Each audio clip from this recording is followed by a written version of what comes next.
Do you want your life to be better than it is right now? Do you want to be successful and reach your true potential? Have you ever wondered what it is that makes some people successful? And I mean really successful. Are successful people basically risk takers? Do they succeed because they have powerful and influential connections? Are they simply smarter? Or do they just work harder to achieve their success? Today, in the first of a two-part series, we're going to meet a truly remarkable man. His beginnings were extremely humble. His parents divorced when he was 8 years old. He and his brother were then raised by his single-parent mother. She had been married at the age of 13. She could barely read and write. She worked 2 and sometimes 3 jobs at a time to raise her 2 boys. Their life was a never-ending struggle. But despite the misery and hopelessness of their circumstances, this mother and her 2 sons survived and ultimately thrived. Through a combination of incredibly hard work, perseverance, humility, thrift, going without, faith, belief, and most of all love, they turned their lives around.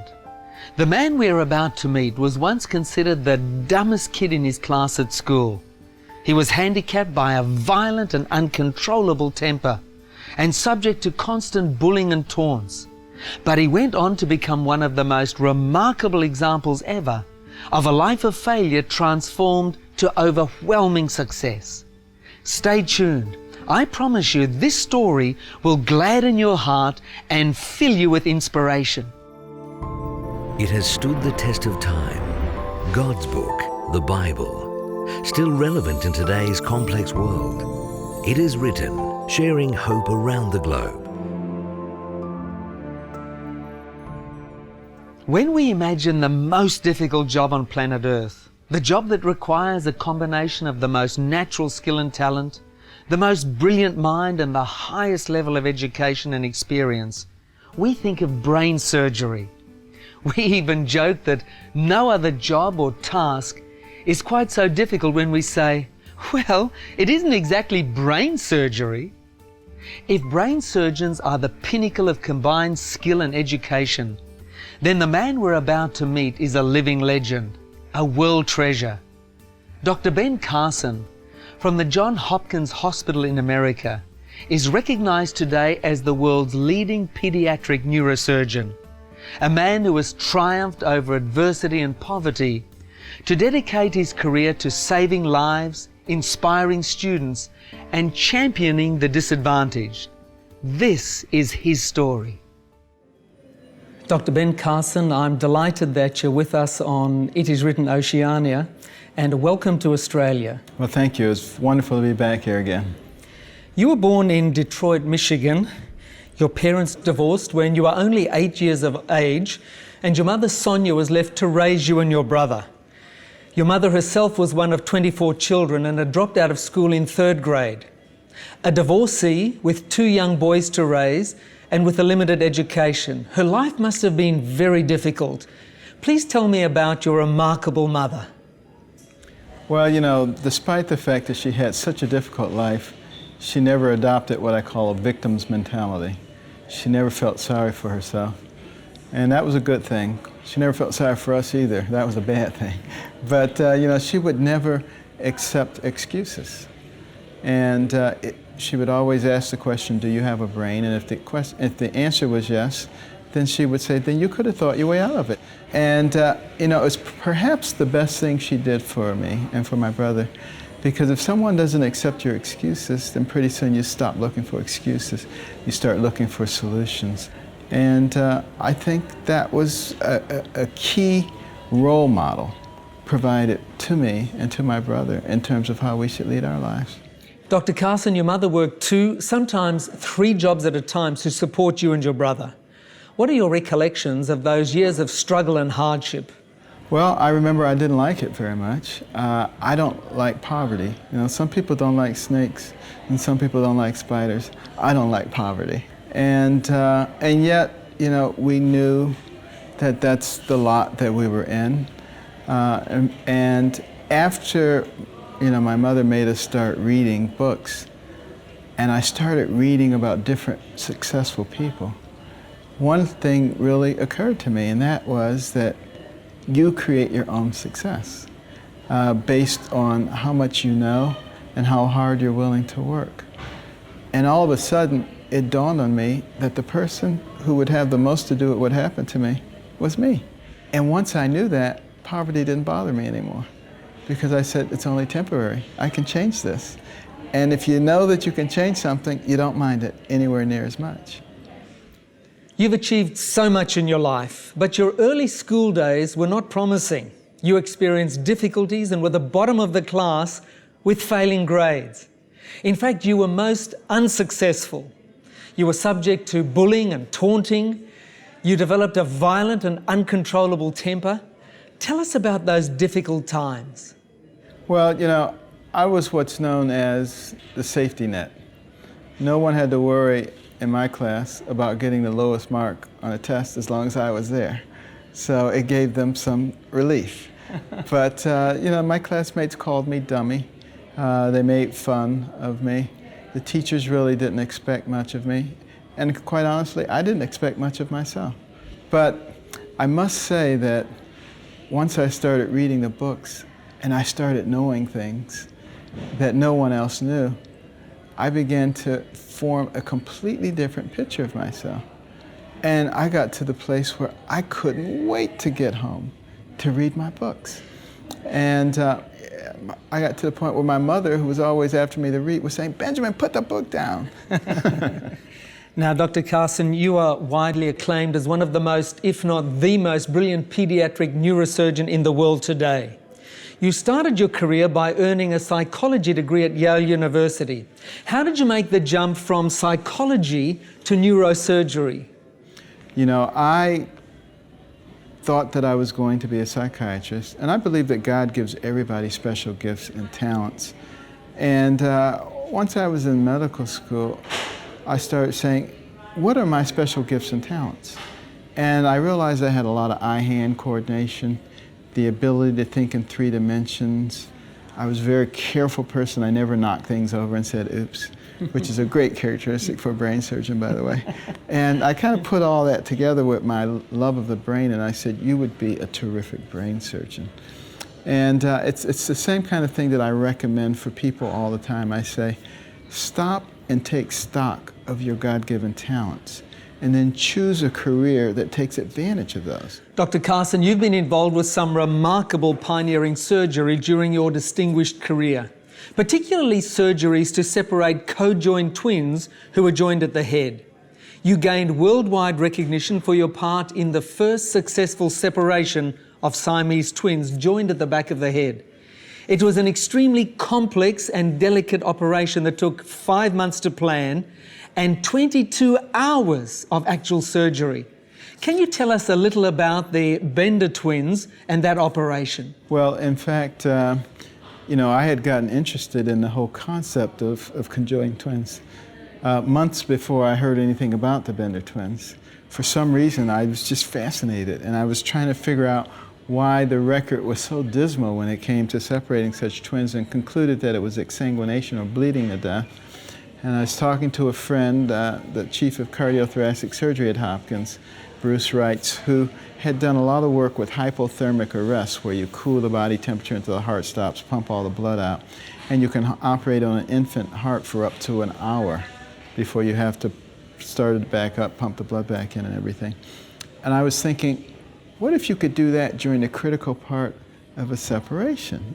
Then they might not exsanguinate. Then I said, why am I wasting my time thinking about this stuff? I'm never going to see one of those twins. And lo and behold, 2 months later, here they came. And the German doctors were presenting these twins to various people around the world because the mother couldn't decide which twins she wanted to survive, because the only choices that were given in Europe is that you decide which twin you want and we chop the other one off. Oh, what a terrible decision she couldn't do it. So they were presenting the case around, and when they brought it to Hopkins, I explained, the whole hypothermic arrest thing, and everybody said, you know what, that might work. and we started putting together an amazing team of incredibly talented people. And it was an incredible, incredible operation. We ran out of blood near the end of the operation. We had put aside 50 units of blood. We ran out of blood. People on the team were volunteering their blood. They were saying, "I'll lay down, take my blood," But just when things were looking very bleak, someone from the Red Cross showed up with 10 units of blood, which was exactly how much we needed to finish the operation. But I have to tell you that after the operation was finished and the day that we awakened them from their pentobarbital coma, almost simultaneously they popped their eyes open and started moving. And I don't think there are words to describe the feelings that we had at that point. Wonderful. Now, in 2008, you were awarded the Presidential Medal of Freedom by the US President himself. This is the highest civilian honor in the United States of America. Firstly, congratulations. Thank you. And can you please tell us about the award and what it means to you having received it? Well, first of all, when they called me about it, I said, "Are you sure you want me?" Because I was very familiar with the Presidential Medal of Freedom. A good friend of mine had received it just the year before, Francis Collins, who's the head of the NIH and headed up the Human Genome Project. And I said, well, I can understand why he would get it, but why am I getting it? But, it was just an amazing ceremony with all the pomp and circumstance that you can possibly imagine. And, I was thrilled, but the main reason I was thrilled is because, one of my biggest goals in life is to be an example for young people. I'm just delighted that they recognize somebody who's not a sports star or an entertainer, and that they actually give value to intellectual achievement. And I hope it's something that we can continue to push around the world. Back in 2002, you were performing an operation when you received an urgent telephone call and some shattering news. Tell us about that phone call. Well, I had started having some urinary urgency, and after going through the preliminary things, trying, antibiotics, trying Flomax, they decided to do a biopsy. Told me, it's a very low chance that you would have cancer. But I said, let me know as soon as you know something. So the very next day, I'm operating, I get the phone call, not only did I have cancer, but I had a very aggressive form of cancer. And that really kind of knocks the wind out of your sails for a little bit. But then I had an MRI done to see if it had spread. And, when I came out of the machine, I was expecting one of the radiologists to say everything looks fine. But when I came out, there was no radiologist to say that. And the technician handed me the films. I went up and put the films up on the board in my office, and my heart sank because I saw all these lesions up and down my spine. I said, well, it's been a good life. I have nothing to complain about. But, interestingly enough, so many people were praying for me. I had bags and bags of cards and letters from all over the world, janitors to President and Mrs. Bush, saying they were praying for me. And I guess that the Lord just got tired of hearing about me, because it turns out that the lesions were congenital anomalies of the bone marrow, which was a perfectly benign problem. And I was able to have surgery done by Pat Walsh, who invented the nerve-sparing prostatectomy. It was very successful. Got the cancer 1 millimeter before it had broken through and spread. And it's absolutely spectacular. Now let me ask you a question about your present position. What is your present position? Well, I'm currently professor and director of paediatric neurosurgery at Johns Hopkins. You were one of the youngest ever to hold that position. That's correct. And part of that actually is secondary to what happened here in Australia. Because when I finished my residency, I came to Australia as a senior registrar at Sir Charles Gardner Hospital in Western Australia. And I got an enormous amount of experience from terrific surgical consultants out there. And when I returned to Hopkins, the position of Director of Pediatric Neurosurgery opened up, and instead of them going out and getting someone with a lot of gray hair and a big name, they said, Carson knows how to do everything. Let's make him the chief. And it was kind of daunting, but it was fun, and all kinds of wonderful things began to happen. Now, you've received so many honours and awards over the years. You're associated with many prestigious organisations and are on the board of corporations, charities, and also president and co-founder of Carson Scholars Fund. With all these responsibilities, do you still find time to be a surgeon? I do. In fact, I always say if you need somebody to do something, you have to get somebody who's busy, because people who are not busy never have time to do anything because it takes them all day to do nothing. But you learn to be efficient, you learn to delegate. I still do 300 to 350 operations a year. But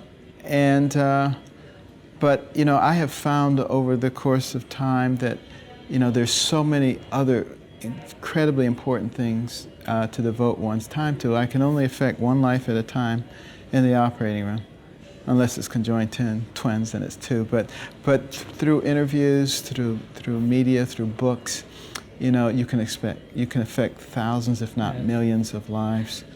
And you've certainly done that. Now, you've written 4 best-selling books that are published by Zondervan. Gifted Hands, which is an autobiography. Then there's Take the Risk, and then 2 perhaps of the best known, among them The Big Picture and Think Big, which are about your personal philosophies of success. Tell us about your book, The Big Picture, and what it shares. Well, I was very concerned about the fact that so many people don't make progress in life because they get focused on petty things, and they forget about the weightier things in life.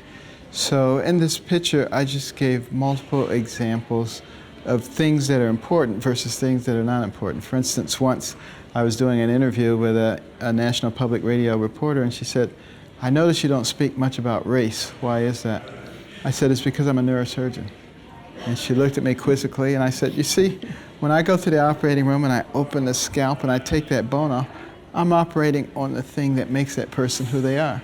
The covering really isn't that important." And I say, some people will spend all their time worrying about the covering. I spend my time worrying about what's really important. That's a big picture type of item. Now, what about your latest book, Take the Risk? Can you share with us a little about the book and the contents? Well, that book was written because, we've become such a risk-adverse society. Nobody wants to take any risk. You want insurance for this and insurance for that. You buy an appliance, you spend just as much money buying insurance against something going wrong with it. It's pretty crazy. And no one really ever accomplished anything by sitting under the olive tree waiting for things to develop. You have to go out, but you also have to be able to understand what the appropriate risks are to take.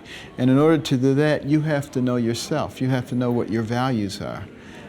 If it's very important for you to be rich, then you probably don't want to do certain things, versus if it's very important for you to have a good reputation. There are other things you might not want to do.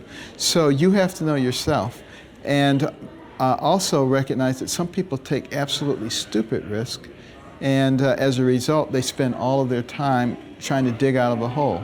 So this was a book that's aimed at helping people to be able to distinguish those, ask appropriate questions like, what's the best thing that happens if I do this? What's the worst thing that happens if I do this? What's the best thing that happens if I don't do it? What's the worst thing that happens if I don't do it? And just very logical ways of quickly assessing risk. Dr. Ben Carson, it's been a pleasure to have you on our It Is Written program today. My pleasure. We wish you a safe, happy and successful stay here in Australia. Thank you. And may God continue to bless you and your work. Thank you very much. Pleasure. I knew about the Dr. Ben Carson story long before I met him, and it's a story that has greatly inspired and encouraged me for years. To finally meet this extraordinary man in person was an honor. As amazing as his life story is, there's another thing about this man that impresses me greatly. For all his success and fame, he is an incredibly humble man. As you witnessed during my interview with him, he is softly spoken and very gentle. In next week's episode of It Is Written, our second episode of the Dr. Ben Carson story, You will learn that he believes that humility has been one of the secrets of his own success. Dr. Carson has committed his life to God. He acknowledges God as the most significant key to success in his life. Listen to this Bible promise in Psalm chapter 37 and verse 4. Delight yourself also in the Lord, and he shall give you the desires of your heart. And when we acknowledge God as both a powerful and loving force in the world, we become more considerate of others. We understand that we must treat other human beings the way we want to be treated. Just as Christ's golden rule says in Matthew chapter 7 and verse 12, whatever you want men to do to you, do also to them. From this we learn that generosity and kindness are key elements in achieving success. Please join us next week on It Is Written, when Dr. Carson shares his other secrets of success with us. It's a program that could change your life. Please join me now as we pray. Dear Father, thank you that you take all of us from our humble beginnings and make us into the best that we can be. Thank you for the many talents you've given Dr. Ben Carson and for the way he has used them to bring blessing and healing to others. Please help us to also use our talents wisely as we seek success for ourselves and to benefit others around us. In Jesus' name, Amen. If you've been inspired by part 1 of the Dr. Ben Carson story, be sure to join us again next week when he shares with us his special secrets of success. This is one program that you won't want to miss. Until next week, remember, it is written, man shall not live by bread alone, but by every word that proceeds out of the mouth of God.